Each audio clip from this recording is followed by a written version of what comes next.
When it comes to the world of rock stars and reality television, Adam Levine is a walking canvas. His body is a tapestry of ink that recounts stories of defiance, love, and the stratospheric rise of Maroon 5. However, in a turn of events that no one anticipated, the former voice coach and frontman revealed a shocking revelation in a recent interview that has left his fans in a state of shock. He has decided to stop getting tattoos. They hurt so badly, he admitted, his signature smirk tinted with a sheepish grin. How could they be so painful? I've become more lenient. The statement, which was delivered with the characteristic blend of charm and candor that Levine is known for, ignited a firestorm on, with fans arguing whether the tattooed heartthrob was being serious or whether he was just trolling.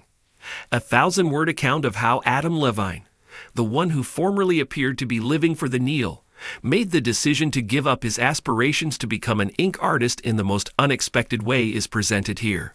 Levine was relaxing in a slick downtown studio on a scorching evening in Los Angeles.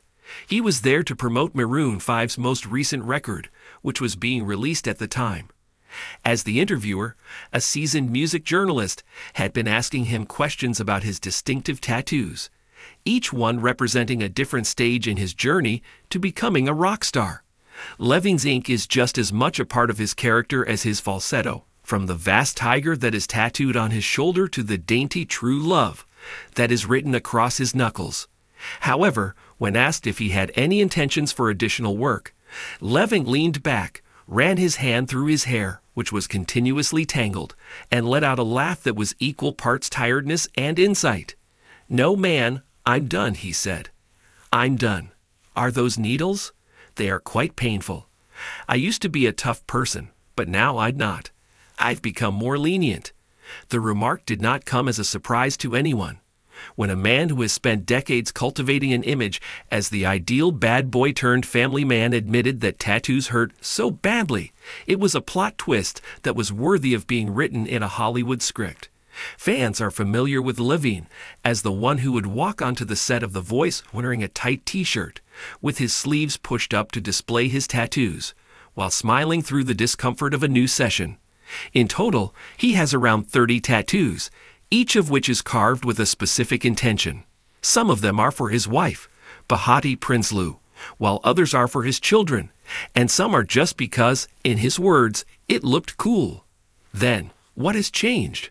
Rewind to a few months previously, when Levine made the decision to have what he believed would be his last piece, a huge mural across his lower back that was a tribute to the 25-year heritage of his band. A microphone that was interwoven with roses, a kaleidoscope of musical notes, and the Maroon 5 logo written in bold writing were all elements that were included in the design. He scheduled an appointment with his go-to artist, a legend in the Los Angeles tattoo scene who is known for working with high-profile rock musicians. The shop was buzzing with the typical atmosphere, which included the sound of needles, the aroma of antiseptic, and a playlist that was extremely heavy on grunge from the 1990s. Having been through the procedure before, Levine sat down in the chair, fully anticipating that it would be nothing more than another day at the tattoo parlor. However, this particular session was not like the others. Any person who is passionate about tattooing is aware that the lower back is a particularly sensitive area. All of the people in the room were taken aback when Levine, who is always calm, let out a yelp as the needle really impacted. He subsequently recalled the experience. "It was like someone was carving me with a hot knife," and he grimaced in discomfort at the remembrance. The musician, in an effort to keep things light, made a joke about Levine's pain tolerance, but the singer did not appear to be smiling at the joke whatsoever.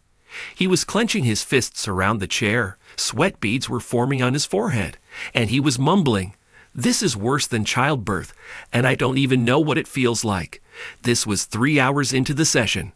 By the time the session was over, the mural was barely halfway finished, and Levine was beginning to doubt every decision he had made in his life that had led him to that point.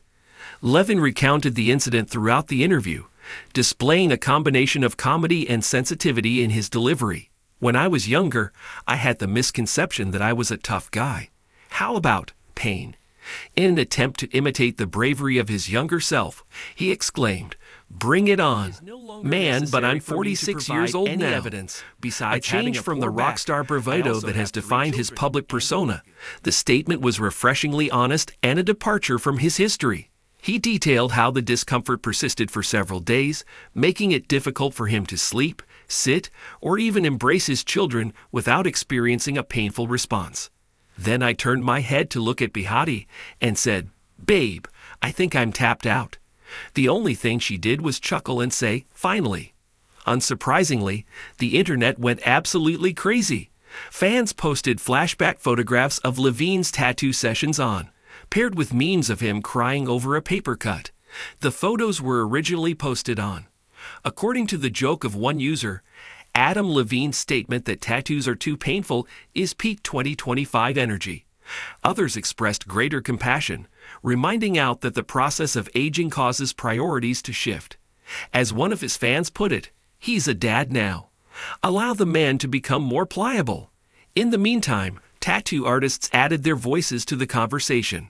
Some of them joked about offering to numb him the next time, while others defended the lower back as the final boss of tattoo pain. The hashtag Levine softened was trending for full 48 hours in a row. In spite of this, there is more to this story than just suffering. A more fundamental change is reflected in Levine's decision. As part of the conversation, he discussed the ways in which becoming a father and the passage of time had altered his perspective. "Getting a tattoo was like a badge of honor for me when I was 25 years old," he once said. "The moment I look at my children, I find myself wondering, what is the point of having another one? It doesn't matter to them that I use ink. The only thing they want from me is to play hide and seek without making any noise." Behati, his wife, is a model who has her own collection of delicate tattoos, and she has been a force that has helped him to remain grounded. As she walks away, she says, "You're already a walking art gallery. Keep part of your skin for your latter years." Levine chuckled. The artwork, which was only partially completed, became a metaphor for his journey. Instead of pushing through yet another arduous session, Levine made the decision to leave it as it is. This serves as a reminder that not everything needs to be finished in order for it to achieve significance. As he reflected, "It's like my life right now," he said. "A little sloppy and a little imperfect, but it's mine," the speaker said. There was a range of responses from the tattoo community. His decision to embrace the unfinished was praised by some purists, while others believed that he should finish the piece in order to bring closure to the situation. With the description for Adam, when he's ready to toughen up again, one artist posted a sketch of what the mural would have looked like if it had been created otherwise. Levine's softening is not just about the physical agony. Rather, it is about letting go of the desire to perform toughness throughout the process. He spoke openly about the pressure he feels to maintain his image as a rock star, particularly in light of the fact that Maroon 5 is still on tour and speculations are currently circulating about his possible return to The Voice. He confessed, "I used to think that in order to be successful, I needed to be the guy who had the most tattoos, the loudest voice, and the biggest swagger. On the other hand, I don't mind if I stay a little quieter now. I have worked hard for it."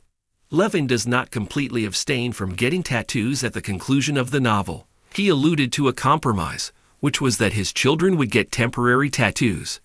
"They especially enjoy sticking those little dinosaur and unicorn ones on me," he stated with a grin on his face. "They don't have to worry about needles or pain, and they think I'm the coolest dad ever." He went so far as to joke about launching a temporary tattoo line with a Maroon 5 motif, complete with designs such as miniature microphones and sugar cubes, a reference to the song Sugar. Mock-ups of it are already making their way across the internet, and fans are eagerly demanding it. In the end, Adam Levine's announcement that he is done with tattoos is not simply about the agony. Rather, it is about maturation, priorities, and discovering peace in imperfection. The man who used to wear his ink-like armor has become more lenient, and he is content with this development. According to his own words, "I have sufficient scars to tell my story. To demonstrate my point, I don't require another needle." And with that, the rock star who once lived for the sting of the needle closed a chapter. The rock star said, prompting fans to wonder, has Adam Levine truly softened, or is this simply a break before the next wild chapter?